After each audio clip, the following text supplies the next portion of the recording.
Howdy, folks. Welcome back or welcome aboard. You are listening to the Doc Owen Show, and this is Dr. Richard Owen, joined in the Hilltop Studios by... I'm a surefire. And... Uncle Bachi. All in the house, ready to go. Jam-packed show for you tonight. But before we get started with anything, and please excuse our braggadocious nature, if you will, but today is Texas Independence Day. Mm-hmm. And we are very, very, very proud of that fact. And for those of us in Texas, please remember it is our duty to lead. End of discussion. End of discussion. Agreed. All right. We are all over social. Thank you for that moment. We are all over social media as Doc Owen Show, DocOwenshow. You can find us on Facebook. Follow us, like us, get involved. Doc Owen Show is the Twitter handle, and that is extremely active. We also have a DocOwenShow.com blog where we are posting more and more information.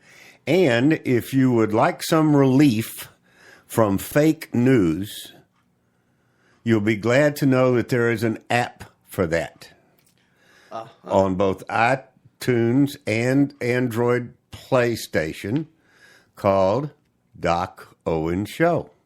There you go. Yeah. So get out of the fake news doldrum. We start this show in a traditional manner. And that is, we get a moment of inspiration from Ms. Surefire, followed by a little bit about today in history. And then I wind up the threesome with a leadership quote or two. So, Ms. Surefire, take it away. And tonight's quote comes from InsideOfTheDay.com. And it's from a gentleman by the name of, I don't know if I'm going to pronounce it right, but Khalil Gibran. You got it. Okay. Very good. Yep. He was a Lebanese-American artist, poet, and writer. Mm-hmm. And his quote is, "Your living is determined not so much by what life brings to you as by the attitude you bring to life. Not so much by what happens to you as by the way your mind looks at what happens." All right. Mm-hmm. Good. Khalil Gibran was really cool. He put out some good stuff. Nice Yeah, job. It Mr. looks like Surefire. he did, Yeah, he did. Mm-hmm.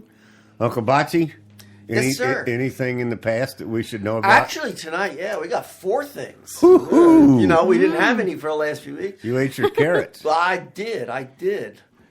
And I won't take that any further. March 2nd. This one's for you, Doc. Okay. In 1904, one of your favorite writers was born. That's right. I know that. You know that. Dr. Okay, Dr. Seuss. Seuss. Yes. Okay. And in 1776, there was the Siege of Boston, where Washington took back Boston from the Brits. And in 1807... Wait, slow down. Yeah. George Washington. Yes. Okay. George Washington.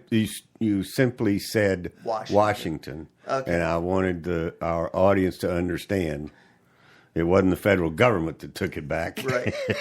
It was General George Washington. You're absolutely correct on Okay. that. Go ahead. And then in 1807, Congress abolishes the African slave trade. Okay. Which was the first step to get to abolish slavery. Okay.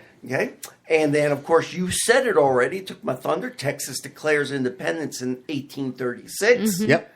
So 100. Happy Independence Day. So that's 181 years. Yep. Wow. 1836. Imagine that. And then in 1929, Congress passes the Jones Act. Okay. Right? No. Yeah. You know what that is, don't you? No. Sure. Yeah. No, that was... That's when you envy something your neighbor has. Yeah. Well, this had something to do with the the Joneses. That's keeping up with the Joneses. Oh. Well, okay. Well, I got a Jones for that. Is is a phrase. Jones app? Oh. Go ahead. And, this was an attempt to strengthen the abolition of slavery. No, drinking. Liquor. Prohibition. The Jones Act was prohibition? It wasn't prohibition. Okay. It was an effort to strengthen prohibition because people weren't paying much attention. They were still drinking. Imagine that. And 5 years I know, later, I of probably course, wouldn't they live in that abolished time. it. Man. So that's today in history. A lot happened. I sure hate to put this back to a serious note. This has to, you'd think that Am and I put these together, but we don't. Our leadership quote tonight is from our friends at Crowned Grace International. They are back on the wires. And it's from a former First Lady by the name of Eleanor Roosevelt. Mm-hmm. One's philosophy is not best expressed in words. It is expressed in the choices one makes. And the choices we make are ultimately our responsibility. Mm-hmm. There you go. Makes sense? Mm-hmm. Yes. In other words, being judged by your deeds. There you go. Right? Mm-hmm. And being responsible for your deeds. Okay. We got a full slate. The name of tonight's show, if you are listening live on Spreaker or you see it on one of the numerous networks that we're on, as well as I'm gonna give a shout out to one of the networks. We rarely ever do that, but we are on one of the networks that we're on is called Red State Talk Radio, and they have recently won for the fifth year in a row the top talk internet radio network out there by one of the rating companies, and we are one of the founding voices within that environment. So we're really glad that they are keeping up the good work Awesome. and moving it forward. And as a part of that, we have approximately 24,000 listener subscribers that listen to us through Roku, ROKU. Mm-hmm. We can be found on Roku. We're also hooked up with that Amazon device, whatever it's called, where you say it's not Siri, but what is the Amazon solution? No, it's not. I forgot the name of it. Alexa. You can say, Alexa, Red State Talk Radio, and it'll tune into the channel, et cetera. Mm-hmm. So, I mean, there's just, the point of that is there is a ton, far more options than there'll ever be on a cable environment or a mainstream media environment to get real information as well as real entertainment, instead of all this monkey junk that you see about in the mainstream media. So folks need to be taking advantage of and learning about all of these alternate channels. Just unplug or turn off the TV for a week and do some research and find out what's out there. You'll be absolutely amazed. Uncle Bocce, you ready to walk us through history for a little bit? We sure can. And then we'll dive into the show. All right. We'll go. Where are we going tonight? Tonight we're going to look a little bit at the background of George Washington, which fits in with the things that we've been talking about the last few weeks, the preparation that Americans went through to get to the Declaration of Independence. Okay, before we finally lost it. Right, you finally lost it. Okay. No, and said we've had enough. We're going to do our own thing. Right, and so it's important to understand George Washington, before he actually became popular, he's one of the few figures that loom large in American history, very much so. You think? And a lot of people don't know a lot about George Washington. They just think, okay, he was the first president. Big deal. Right. Well, this man was a powerful leader. He had unflagging determination and boundless patriotism. Yeah. That was essential to the winning of the Revolutionary War. Those three things. He was leadership, determination, and patriotism. In popular language, he was the original nationalist. There you go. Yeah. The original nationalist. Yes. Okay. And he also played a big role in the United States Constitution, its establishment. of the new government and the nation's first president. So, as time passed on, his legend has grown. Few of the things that exemplified George Washington was, besides the others that I mentioned, are honesty. He could not tell a lie, so we are told. Right. Okay, and we had that little cherry tree chopping down thing, which taught us as kids that he was not. It's not a true story, but it does emphasize the honesty of the man. He had strength, and one of the stories that show that or taught us as kids was, remember tossing the coin across the Potomac? Yeah. I remember that from my school days. Right. It's not true, but it certainly emphasizes his strength. And the other one, he was an extremely humble man. Yes. Humility. He was offered the American crown, but he turned it down in the name of democracy. He knew who he was and what was needed.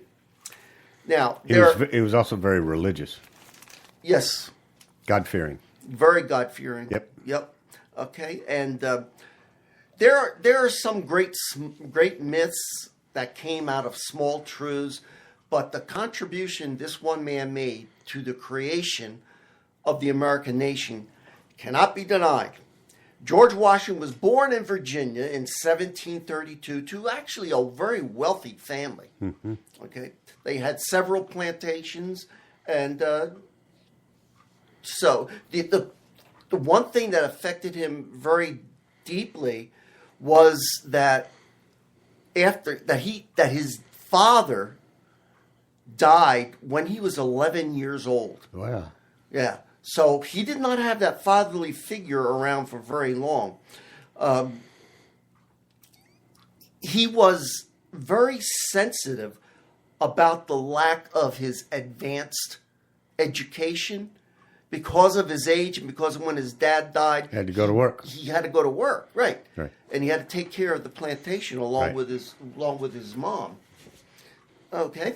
Now, he compensated for that by being an observant student of genteel behavior.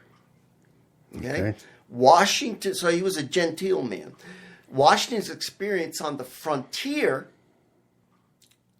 and in the army helped develop his confidence. Mm-hmm. At the very young age of 21, he was the guy who was told by the governor of Virginia to go out there and take care of all these French people who were encroaching upon Virginia territories.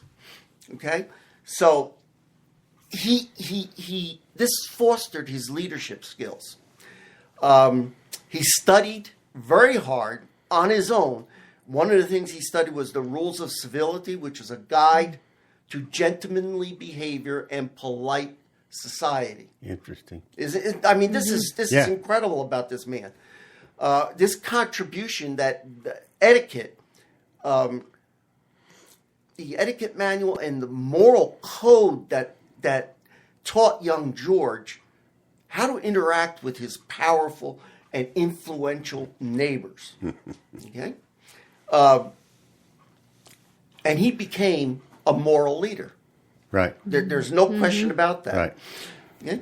All of the subjects that he studied, he loved math the most. Can you believe that? Yeah, I do. Yeah. Yeah. He loved math. So that prompted him to get a job as a surveyor of Virginia lands in his youth. Okay. So he became an actual surveyor.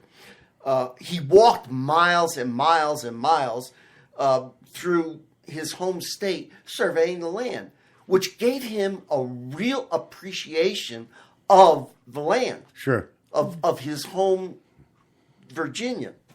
In the process, he learned all about that natural environment.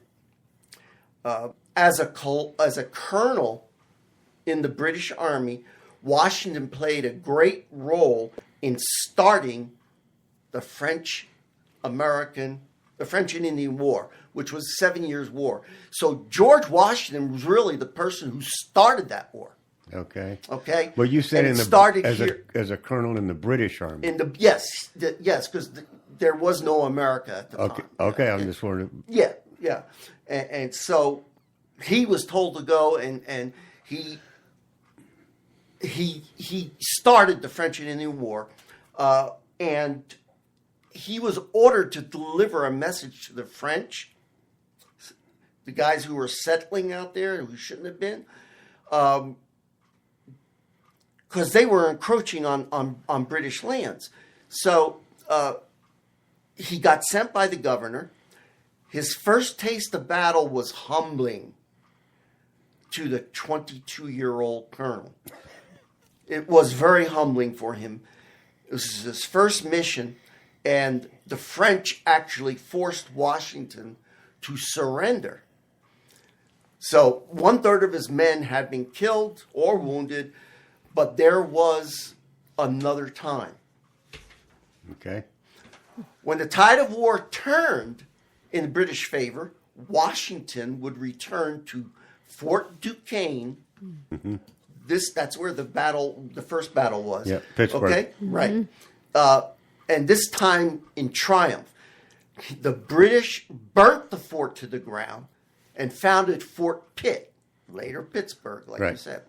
After the man they believed led British to a success. So Pitt was a very important. We've talked a little bit about him, because he had a lot of money.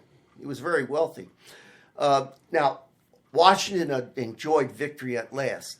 So the experience of the French and Indian War earned him a reputation as a solid leader and a solid leader in the American colonies. He read military manuals, treatises, and military histories, constantly trying to boost his education. He practiced the art of creating and effective orders by transcribing orders issued by the British. So he studied what these guys did, and he learned all about being an officer. In more practical military terms, Washington's French and Indian War taught the young officer much about how to organize and supply, how to dispense military justice, how to command, how to build forts, and how to manage subordinates. So at an early age, this man was learning this stuff. Right. And so it was really preparing him. The decision to name him commander of the Continental Army in 1775 was not difficult. He had earned a reputation. Right. He was there. He had already made a name for himself, but far greater glories were yet to come. Interesting. And we'll pick that up later on. Next week, we're going to talk about the Treaty of Paris, which was the end of the 7 Years' War. Okay? So we'll talk about that, and then we'll move on. Okay. Good job. Thank you. Who are you? Who are you? Oh, yes. I'm George. No, I'm sorry. I am Uncle Bocce. UNCLEBACI at DocOwen.com. Close. DocOwenShow.com. There you go. He gets off into character. Well, I tell you, when he goes into these history things, it's like so. He's got a lot of passion. Myself. It's a huge amount of passion for it. I can see it. Mm-hmm. So, I want to talk about something on a. We've already taken some of your time to celebrate Texas Independence Day, so I won't do that again. But on a local basis, for our audience here in San Antonio, Texas, and the reason I bring this up is because I would submit to you, as I often do, things that occur on a local basis, I don't always think are completely isolated, nor what we would call localized. In other words, this very same thing is likely going on in your hometown, and it has to do with bond issues. When the city issues bonds and they ask the taxpayers for approval to issue this bond. of X amount of dollars, and it's always a huge number. But it's not going to cost the taxpayers anything. They borrow the money from, people buy the bond, and then they get paid back. And they always, when they go into these sales pitches and tell you that they want to do a bond, and this one for San Antonio happens to be for $850 million, which is a lot of money. Yes. And but then they tout their AAA in San Antonio, their AAA credit rating, and that's why we can do the bond because we've got this AAA credit rating. Well, folks. One has it's sleight of hand BS going on because one has nothing to do with the other. Bond buyers don't care about your credit rating, and the bond holders get paid first if the city defaults. The bond holders get their money, and the city's taxpayers wind up holding the bag and doing without new roads and new streets and new sewage and new this and new that and updates to their infrastructure because the bonds usually are not used for that. They're used for special purposes, for special interest, for, expansion of a roadway that you don't need or rebuilding a city park that really the road is so bad getting to the park. Who cares if it's rebuilt? But they're doing it for the tourist. And this sort of thing is going on in your town as well. And it's really funny because right now we got a local races going on, and there's a fellow running for mayor who happens to be the head of the local Democrat Party and a totally avowed progressive, and he's against this bond. Wow. Because no, he's not.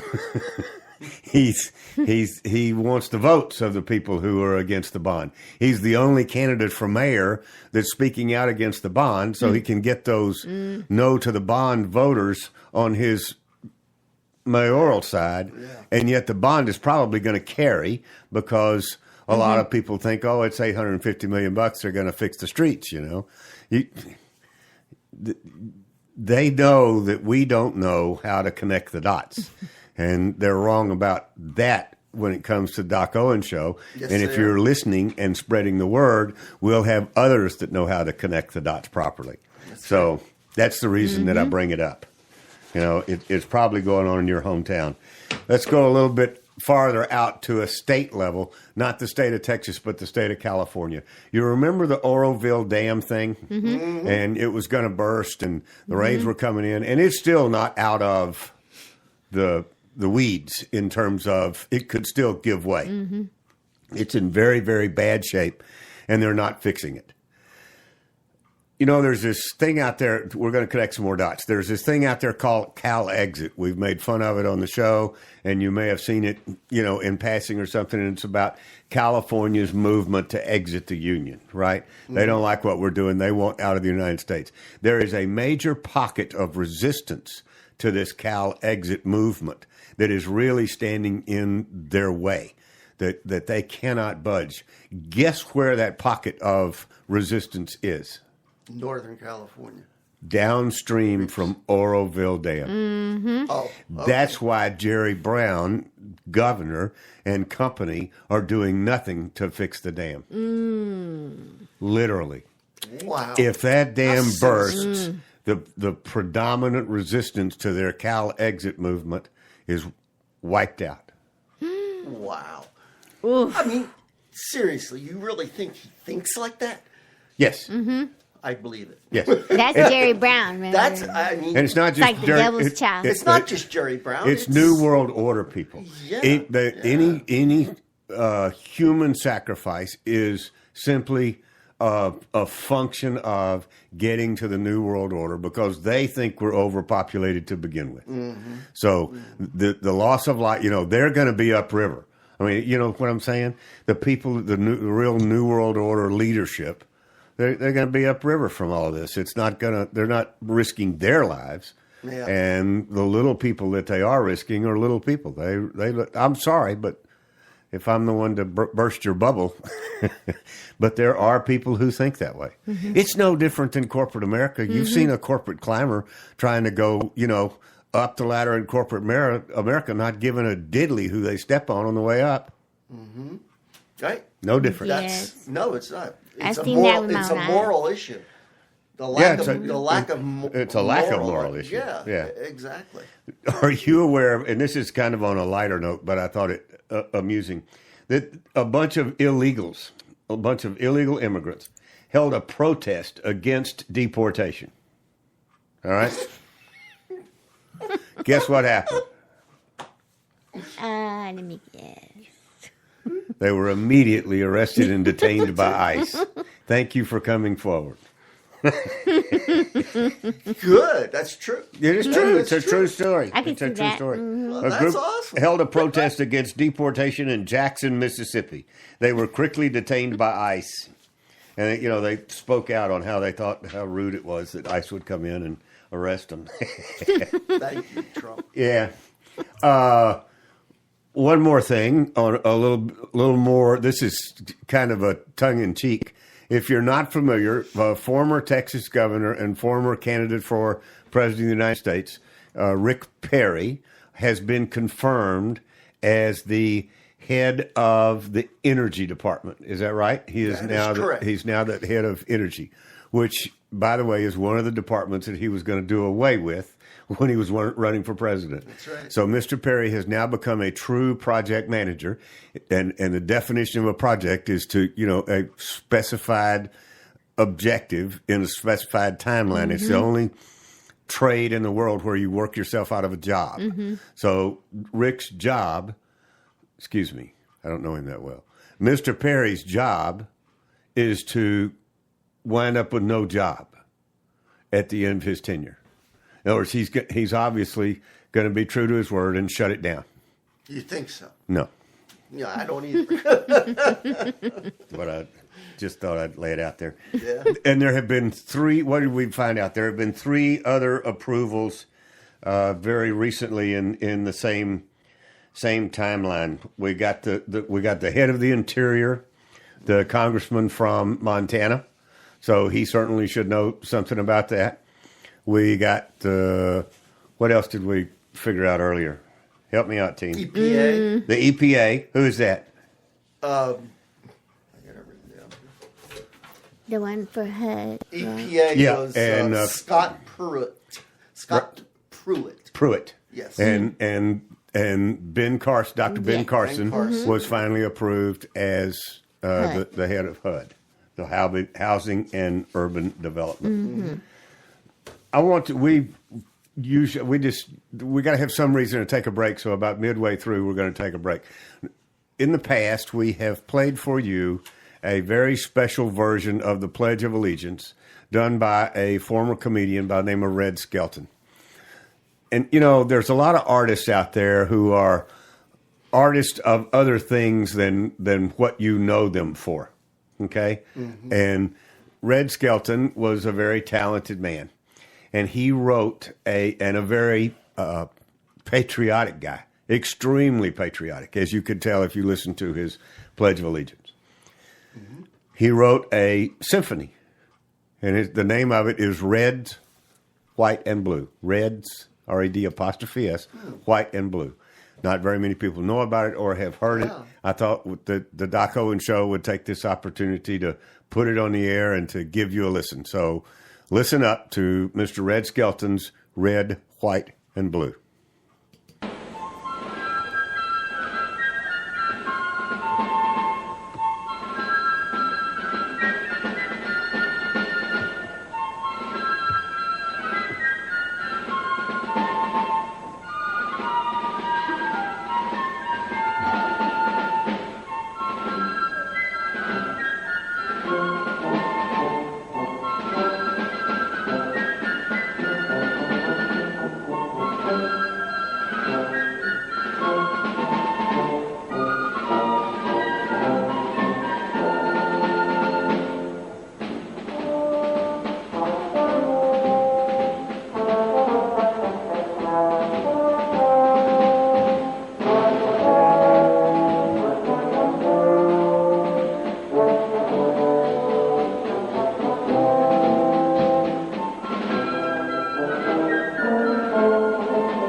Hold on a minute while I catch my breath.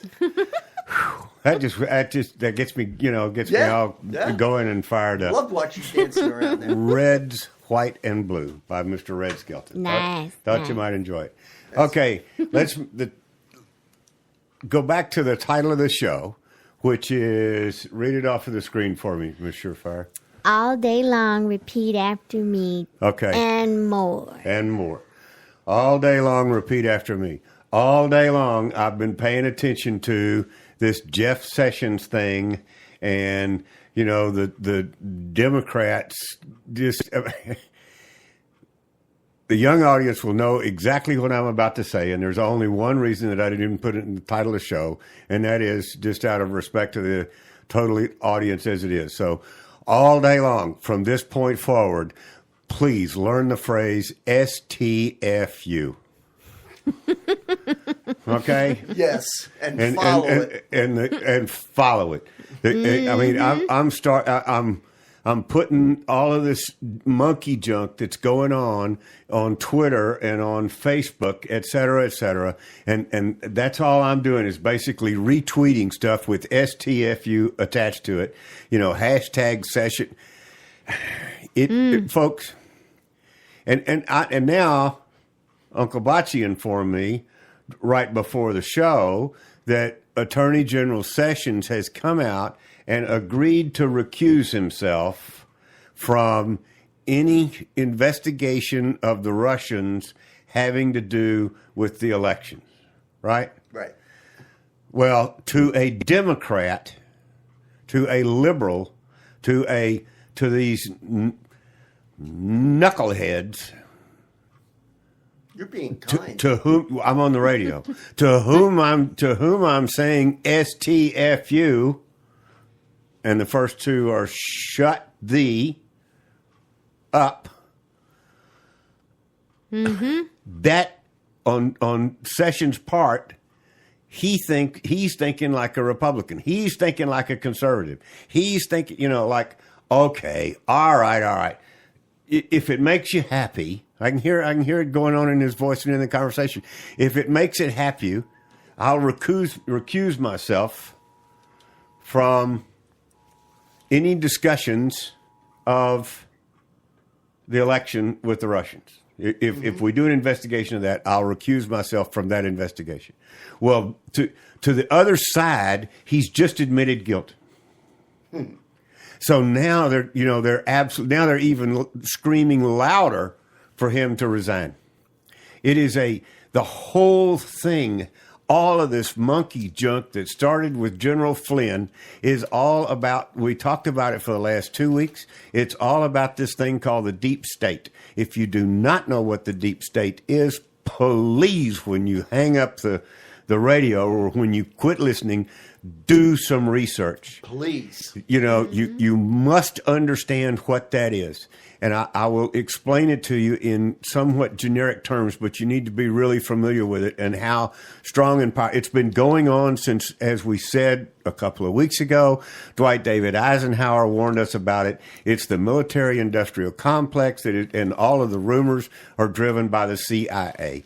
They are trying to do, Obama's got 35,000 soldiers, not military soldiers, but 30,000 volunteers reporting to him in his command central 2 blocks from the White House. Yes. All right? There's an article that I saw today about how they took $13.5 billion and set it aside for this operation. Okay? Yeah. They made a settlement, the federal government, Obama's Department of Justice, made a deal with all of the banks to settle an investigation against the banks, that they wouldn't investigate the banks if the banks would pay them $35.5 billion. All right? The banks paid it just to keep the feds off their backs. Can you imagine that? And Holder is part of that. Well, yeah. Yeah. Holder and Loretta Lynch. Yeah. Mm-hmm. But Loretta Lynch meeting with former President Bill Clinton when his wife, Hillary Clinton, who was running for president, was being investigated. That conversation was just about their grandchildren. Yeah. Uh-huh. The whole, folks, please connect the dots. This is so freaking ridiculous and so aggravating to be, a small voice with a little microphone. I mean, I can't do enough to attract attention to this nonsense. Mm-hmm. It is totally preposterous. Yes, it is. My problem with it is, for 8 years, the liberals were in charge, right? Mm-hmm. And for 8 years, those of us on the outside of that were screaming and yelling and protesting and doing everything we could to get what few conservative representatives we had in Congress to do something, do anything. And they did nothing. Mm-hmm. They told us they could do nothing because they were the minority, right? Mm-hmm. So there's a lot of us out there who went to work, and every 2 years we took a little bit more control. And we took a little bit more control. We won the House. We won the Senate. We won conservative governor opportunities all over the country. Mm-hmm. And now it has culminated in a Republican/conservative president, right? Mm-hmm. Yeah. And these freaking idiots are still doing nothing. Mm-hmm. That's right. That's right. Mm-hmm. They're doing nothing. I mean, Sessions should have just given them the Italian salute and said, come and get it. You know, I mean, by doing what he did, Chuck Schumer said he did the right thing. That's not good. No, it's not. When Schumer says you did the right thing, in other words, he said, you just lost. Yeah. And Nancy Pelosi starts carping, well, he just said he lied. He needs to resign. He didn't lie. He answered the question exactly like it was asked. Mm-hmm. Yes, he talked to the Russians. Was he a member of the campaign at the time? No. No, he was not. Mm-hmm. He happened to be in a Senate seat responsible for having that conversation with the Russians. There you go. Mm-hmm. So why can't our leadership, why can't Jeff Sessions and Paul Ryan and that knuckle butt looking guy from the South, McConnell, why can't they just stand up and say, STFU, sit down? That's right. Mm-hmm. But they don't. No, they don't. So They're spineless. Mm-hmm. Do they know that I have blood pressure problems? I don't need this. Do they care? Oh, that's another question. Yeah. Okay, that just settled me down. But why is that? I mean, guys, why is that? Why are they constantly giving in? That's what bothers me. Are they really? I hate to think that they're really all on the same side, they play, but. I can't go there with this new administration. They are giving up 6 weeks into the fight. Mm-hmm. They are giving up. Steve Bannon has got to be in an office somewhere bouncing off a wall, just like I am. Mm-hmm. I know that he is. Yeah. They just wanted to quiet it down. I mean, the day after 24 hours of a fully accepted, endorsed, enthusiastic Make America Great Again speech that got accolades from both sides of the country, not necessarily from Congress, the bunch of white dress wearing pansies. Yeah, right, the white dress. Oh, that was hilarious. And Van Jones even complimented the speech. You know Van Jones? Yeah, he's got ultra-communist. He's got a tennis shoe store in all the malls. Van Jones? No. Oh. That's Van Horn. Oh, okay. Or Van. No, just this Van. That's just Van. Yes, Van. Okay. Well, anyway. Yeah, I know who Van Jones is. Mm-hmm. He's the one that Glenn Beck ran out of his office. Yeah.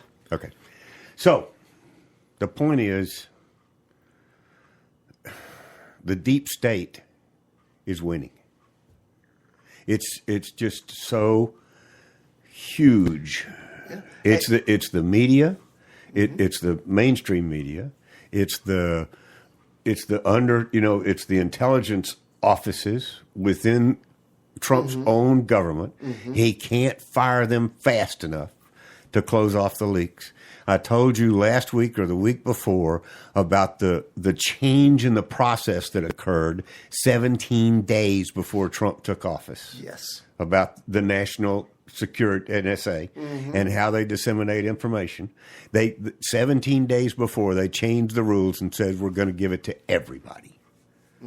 So now every 16 agencies in the federal government have the same information to do with as they please, and they make up stories around it. And to think that this deal with Sessions just came up is just ludicrous. You don't get 20 people to sign off on something in Congress unless it's predetermined.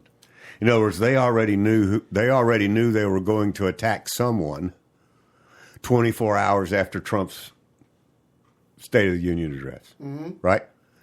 And they just did a fill in the blank with Jeff Sessions and went after him. Yeah, diversionary. But this is really serious stuff that you bring up. It's not a story. You don't see me laughing. It's real. It's real. That deep state is nothing more than a silent coup to try to overthrow the government of the United States. Well, it's that serious, people. It's not. They're at least going to. They are at least attempting to terminate his ability to do his job. Trump. Yes. They are at least bound and determined to keep the administration from doing what they promised the American people they would do. And by the way, the majority of the American people elected him to do exactly what he's doing. That's right. He is the elected president of the United States. So that's another one. Repeat after me all day long. President Donald J. Trump. Get it? President Donald J. Trump. United States President Donald John Trump. Yes. Damn it. What is it? What is it about that folks don't understand? But so rather than they're not attacking him directly, they're trying everything they can to neuter his entire administration before they ever get a chance. And actually, I think what they're afraid of is Attorney General Jeff Sessions is going to turn around and investigate all these schmucks, and they're all going to go to jail. That's probably what they're really Yeah. But see, that's not. We conservatives don't play that way. No, we don't. Well, that's wrong. It's time we did it, because if we don't play that way on the political arena, then it's going to wind up on a football field, so to speak, and it's going to get real ugly, real fast. Because there's some people that are not nearly as calm as I am about it. That's right. Yeah. But you tried to take it back to the deep state. We'll go there again. It's the intelligence community. It's the media. It is the people within government who are literally anti-American for whatever their own personal reason is. They do not like this country. That's right. And many of them were picked or chosen by the former administration and put in key roles so that they'd be there, like you were saying before. So, serious stuff, folks. It's very serious. Yes, it is. So, all right, we got a few minutes to tell the audience what do they do about it. I can see them right now. I can hear them. I can see our young people saying, "Okay, Doc, we got it. We understand. You're passionate about it, and we believe you. What do we do about it? What do they do about it?" I'm open to suggestions. The biggest thing they can do is get involved. Okay, get involved. I don't care how you get involved. Just get involved. If it's only sitting down and writing a letter to your congressman or your senator, you must do that. Expose. Give it to them in terms they understand. Exactly. They're not going to write a letter. Send your congressman an email. Their email addresses are readily available. Tweet. I can promise you we will, if you'll get a hold of Doc Owen Show, we'll be glad to give it to you, but it's real easy to Google if you don't know who it is. There's just all kinds of tools on the internet to find out how to get in touch. And I do it all the time. I blast out emails to members of Congress, mostly on a state level, just because I think it has more impact. But, absolutely.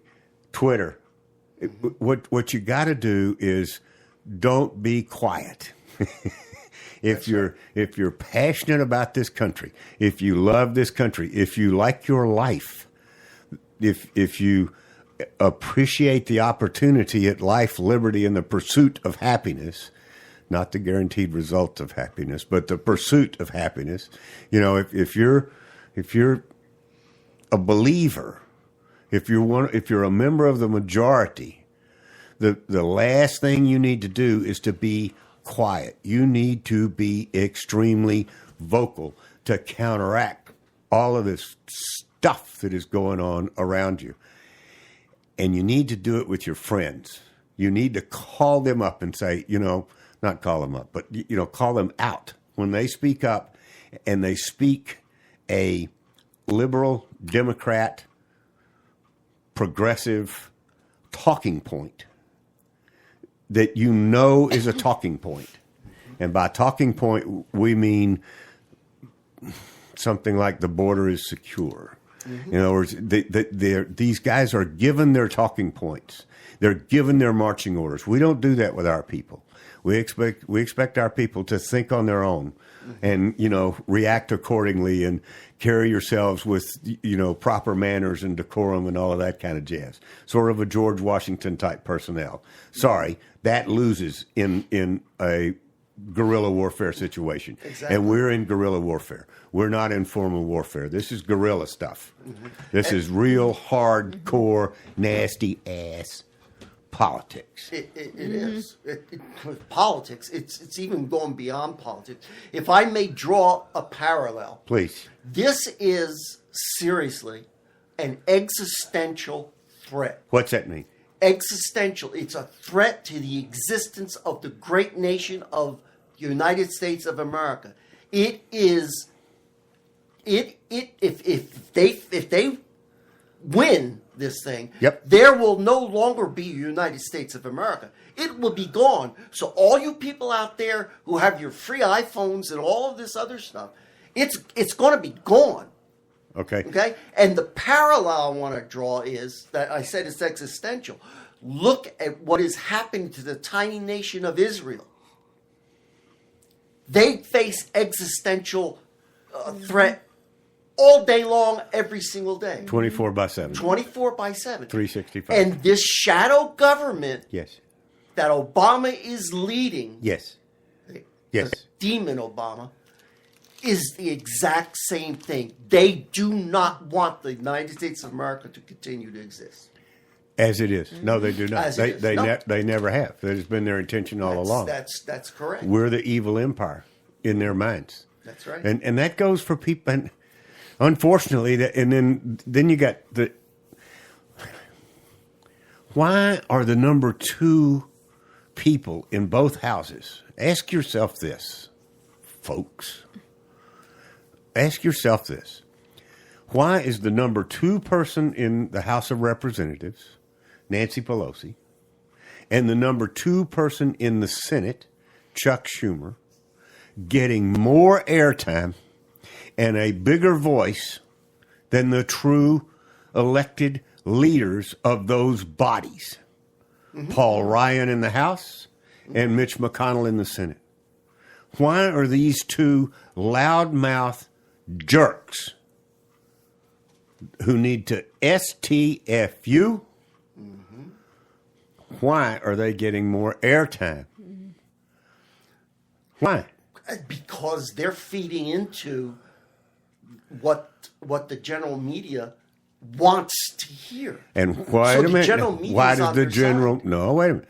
It's not what the general media wants to hear. You're very close. Mm-hmm. It's what the general media, the mainstream media, is giving them that voice. Mm-hmm.